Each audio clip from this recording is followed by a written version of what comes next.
우리 은하에는 약 4천억 개의 별이 있는 것으로 추정됩니다. 이 수치는 단지 추측이 아니라 은하의 밝기, 질량, 별 형성 속도, 그리고 최근의 정밀 관측 자료를 종합하여 계산한 값입니다. 중요한 점은 여기서 끝이 아니라는 것입니다. 이제는 거의 모든 별이 행성을 가지고 있다는 사실이 확인되었습니다. 케플러 우주망원경과 여러 외계 행성 탐사 결과에 따르면 별 하나당 평균적으로 최소 1개 이상의 행성이 존재할 가능성이 높습니다. 즉 우리 은하 안에는 수천억 개의 행성계가 존재할 수 있습니다. 한 은하 안에 수천억 개의 별이 모여 있다는 사실은 여전히 압도적입니다. 밤하늘에서 보이는 별은 몇 천 개에 불과하지만 그것은 우리 주변에 아주 가까운 별들 뿐입니다. 은하 대부분의 별은 너무 멀어서 우리가 맨눈으로 볼 수 없습니다. 또 하나의 중요한 사실이 있는데 그것은 우리 태양은 특별한 별이 아니라는 것입니다. 태양의 질량도 평균적이고 나이도 우리 은하 평균에 가깝습니다. 이런 별이 수천억 개 존재한다는 것은 태양계와 비슷한 구조 역시 드물지 않을 가능성을 의미합니다. 그렇다면 별이 수천억 개이고 행성도 그만큼 많다면 지구와 비슷한 조건을 가진 행성은 과연 얼마나 될까요? 그리고 그 중에서 생명이 존재할 가능성은 어느 정도일까요? 또한 그 중에서 물이 액체 상태로 존재할 수 있는 행성은 과연 얼마나 될까요? 행성이 너무 가까우면 물은 모두 증발하고 너무 멀면 얼어붙습니다. 액체물이 안정적으로 존재할 수 있는 거리 범위를 골디락스 존이라고 부릅니다. 우리 태양계에서는 지구가 이 영역에 들어가 있습니다.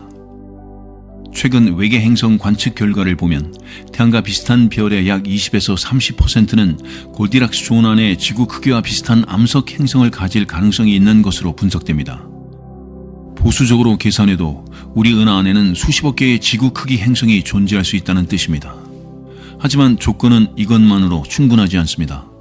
대기가 있어야 하고 온실 효과가 지나치지 않아야 하며 장기간 궤도가 안정되어야 합니다. 예를 들어 적색외성 주변의 행성은 골디락스 존에 있어도 강한 플레어 활동 때문에 대기가 날아갈 가능성이 큽니다. 실제로 우리 은하에는 태양보다 작은 적색외성들이 매우 많습니다. 또한 행성의 질량도 중요합니다. 너무 작으면 대기를 붙잡지 못하고 너무 크면 두꺼운 가스층을 형성하여 목성처럼 되어버립니다. 지구처럼 적절한 질량과 자기장을 가진 행성은 그보다 더 드물 수 있습니다. 그럼에도 불구하고 수치는 여전히 큽니다. 별이 1천억 개라고 가정하고 그중 10%만이 조건에 가까운 행성을 가진다고 해도 최소 100억 개입니다. 우리가 알고 있는 우주 규모에서 이 숫자는 결코 작은 값이 아닙니다. 그렇다면 물이 있을 수 있는 행성이 많다고 해서 생명이 반드시 생기는 걸까요? 과연 생명은 얼마나 쉽게 시작될 수 있는 과정일까요? 지구와 비슷한 조건을 가진 행성이 수십억 개 존재할 수 있다면 생명은 그런 환경에서 자연스럽게 생기는지 아니면 거의 기적에 가까운 사건인지가 궁금합니다. 지구의 역사를 보면 생명은 생각보다 빨리 등장했습니다. 지구가 형성된 지 약 46억 년, 그리고 표면이 안정된 뒤 불과 수억 년 안에 미생물 흔적이 나타납니다. 이는 생명이 특별한 조건이 갖춰지면 비교적 빠르게 시작될 수 있다는 가능성을 보여줍니다. 그러나 단세포 생명과 복잡한 생명은 전혀 다른 문제입니다.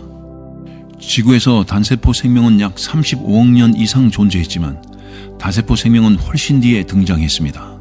지능을 가진 생명, 즉 문명을 만들 수 있는 존재는 지구 역사에서 극히 최근에 나타났습니다. 과학자들은 이를 계산하기 위해 드레이크 방정식을 사용합니다. 이 방정식은 은하 안의 별수, 행성을 가진 비율, 생명이 생길 확률, 지능으로 발전할 확률 등을 곱해 문명수를 추정하는 방식입니다. 문제는 각 항목의 값이 정확히 알려져 있지 않다는 점입니다. 어떤 값은 낙관적으로 잡으면 수천 개의 문명이 나올 수 있고 보수적으로 잡으면 우리만 존재할 수도 있습니다. 이렇게 많은 가능성이 있다면 왜 우리는 아직 아무 신호도 받지 못했을까요? 이것이 이른바 페르미 역설입니다. 은하에 문명이 많다면 흔적이 보여야 하는데 관측 결과는 조용합니다. 결국 우리는 두 가지 가능성 사이에 서 있습니다. 생명은 흔하지만 지능 문명은 드물 수 있고 혹은 문명은 오래 유지되지 못할 수도 있습니다. 아니면 우리가 아직 충분히 탐색하지 못했을 수도 있습니다. 우리 은하에 수천억 개의 태양계가 있다는 사실은 확실합니다. 하지만 그 안에 생명이 얼마나 있는지는 아직 미지수입니다. 전파 망원경으로 수십 년 동안 신호를 탐색했지만 인공적인 패턴은 발견되지 않았습니다. 태양계 안에서도 화성, 유로파, 엔셀라두스 같은 곳을 조사하고 있지만 아직 생명의 직접 증거는 없고 조용하기만 합니다. 이 침묵에는 몇 가지 가능한 설명이 있습니다. 첫째, 지능 생명은 매우 드물 수 있습니다.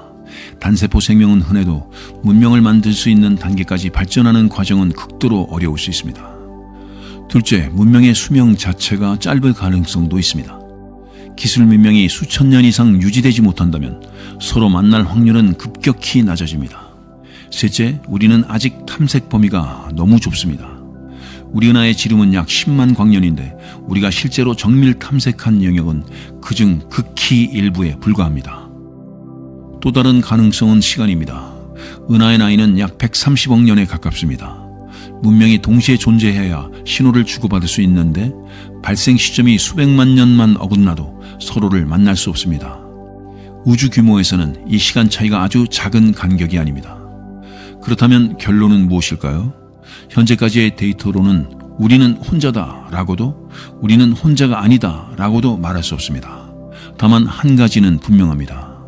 우리 은하에는 수천억 번의 기회가 존재합니다. 그 기회 중 단 하나만 생명으로 이어져도 우리는 혼자가 아닙니다. 지금까지 침묵은 이어지고 있지만 탐사는 계속되고 있습니다. 새로운 망원경과 행성 탐사선이 더 많은 데이터를 가져오고 있습니다. 질문은 여전히 열려 있습니다. 우리는 우주에서 유일한 존재일까요? 아니면 아직 만나지 못했을 뿐일까요?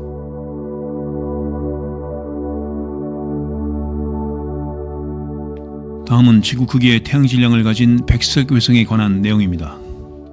별이 평생 수소를 태우며 빛을 내는 단계가 끝나면 중심부에는 작은 핵이 남습니다. 태양 같은 별의 경우 마지막에는 외곽층이 우주로 날아가며 행성상 성운을 만들고 그 중심에는 별의 핵이 그대로 드러납니다. 이 남은 핵이 바로 백색 외성입니다. 백색 외성은 크기가 매우 작습니다. 지름은 대략 지구와 비슷한 1만 킬로미터 정도에 불과하지만 질량은 태양의 절반 또는 그 이상 거의 태양 질량에 가깝습니다. 이 때문에 밀도가 극단적으로 높아집니다. 물질 한 숟가락의 질량이 수톤에 이를 정도입니다. 문제는 온도입니다. 백색 외성은 핵융합을 하지 않습니다. 별의 에너지원이 사라졌는데도 표면 온도는 매우 높습니다. 막 형성된 백색 외성의 표면 온도는 보통 10만 도에 이르며 일부는 20만 도를 넘기도 합니다. 태양의 표면 온도가 약 5,800도이므로 태양보다 20배에서 40배 이상 뜨거운 셈입니다. 이처럼 온도가 극단적으로 높은 상태의 백색 외성을 초고온 백색 외성이라고 부릅니다. 대표적인 예로 알려진 별들 가운데에는 PG1159-035 같은 천체가 있습니다. 이 별의 표면 온도는 약 14만 도로 측정됩니다. 또 다른 사례인 KPD0005+5106은 약 20만 도에 가까운 온도를 보입니다. 현재 관측된 백색 외성 가운데 가장 뜨거운 그룹에 속합니다.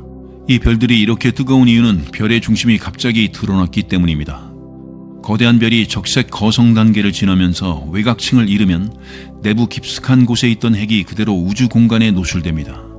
이 핵은 이미 수억 년 동안 핵융합으로 가열된 상태였기 때문에 처음에는 엄청난 열을 품고 있습니다. 하지만 이 열은 영원히 유지되지 않습니다. 백색 외성은 더 이상 에너지를 만들지 않기 때문에 시간이 지나면 천천히 식어갑니다. 수천만 년에서 수억 년 동안 계속 냉각되면서 온도는 점점 낮아집니다. 따라서 초고온 백색 외성은 별의 생애에서 아주 짧은 순간에 나타나는 단계입니다. 거대한 별이 외피를 잃고 난 직후 아직 열이 식지 않은 핵이 드러났을 때만 볼 수 있는 상태입니다.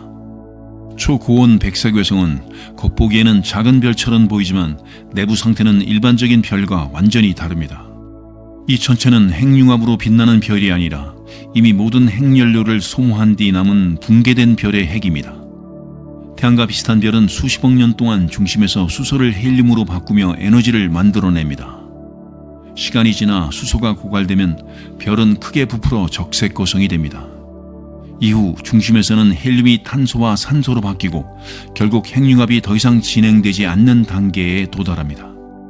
이때 별의 바깥층은 강한 항성풍과 맥동으로 우주를 날아가며 행성상 성운을 형성합니다. 중심에는 탄소와 산소로 이루어진 밀집된 핵이 남습니다. 이것이 바로 백색 외성입니다. 이 핵은 더 이상 중력에 맞설 핵융합 압력이 없습니다. 별은 붕괴하려고 하지만 완전히 무너지지는 않습니다. 대신 전자축태 압력이라는 양자역학적 효과가 붕괴를 멈추게 합니다. 전자는 서로 같은 상태를 차지할 수 없기 때문에 물질이 압축될수록 강한 저항을 만들어냅니다. 이 압력이 중력과 균형을 이루면서 별의 크기가 지구 정도로 유지됩니다. 이 상태에서는 밀도가 극단적으로 높아집니다. 평균 밀도는 보통 1세제곱센티미터당 수십만 그램, 즉 물보다 수십만 배 이상 무겁습니다. 백색 외성 전체 질량은 대략 태양 질량의 0.5에서 1.2배 범위에 있으며 반지름은 약 지구 크기입니다. 이런 물리 상태 때문에 별 내부는 사실상 전자축태 물질로 이루어진 거대한 덩어리라고 볼 수 있습니다. 초고온 백색 외성의 경우 내부 온도는 더 높습니다. 중심부 온도는 보통 수천만 도에 이르지만 핵융합은 일어나지 않습니다. 단순히 과거 별의 핵에서 남아있는 열이 계속 방출되고 있을 뿐입니다. 표면 온도가 10만 도 이상인 이유도 바로 이 잔열 때문입니다. 또 하나 특징적인 점은 표면 중력입니다. 백색 외성의 중력은 지구 중력보다 약 10만 배 정도 강합니다. 이 때문에 무거운 원소들은 빠르게 가라앉고 가벼운 원소만 표면에 남는 현상이 나타납니다. 실제 관측에서 많은 백색 외성의 표면이 수소 또는 헬륨으로만 구성된 것처럼 보이는 이유가 여기에 있습니다. 백색 외성이 10만 도에서 3만 도 정도로 식는 데에는 대략 수천만 년 정도가 걸립니다. 이후 냉각 속도는 점점 느려집니다. 온도가 10,000도 이하로 내려가려면 보통 수억 년에서 수십억 년이 필요합니다. 별이 충분히 오래 식으면 표면 온도는 5,000도 이하까지 떨어지고 밝기도 매우 약해집니다. 이 과정에서 백색 외성은 점점 붉어지고 어두워집니다. 결국에는 더 이상 눈에 띄는 빛을 거의 내지 않는 상태가 됩니다. 이론적으로는 시간이 충분히 지나면 완전히 식어서 흑색 외성이 되는 것입니다. 백색 외성이 완전히 식어 흑색 외성이 되기까지는 수조 년 이상이 필요합니다. 그래서 현재 우주에는 흑색 외성이 하나도 존재하지 않습니다. 지금 우리가 관측하는 초고온 백색 외성들은 별의 생애에서 매우 짧은 순간을 보여주는 천체입니다. 거대한 별이 외피를 잃고 난 직후 아직 내부열이 빠져나가기 전 단계입니다. 이 시기는 천문학적 시간으로 보면 매우 짧기 때문에 초고온 백색 외성은 전체 백색 외성 가운데에서도 상대적으로 드문 상태입니다. 별은 수십억 년 동안 빛나다가 결국 핵연료를 모두 소모하고 작은 잔해로 남습니다. 그러나 그 잔해조차도 오랜 시간 동안 서서히 식어가며 우주에 남습니다. 초고온 백색 외성은 그 긴 냉각 과정의 가장 뜨거운 출발점을 보여주는 천체입니다.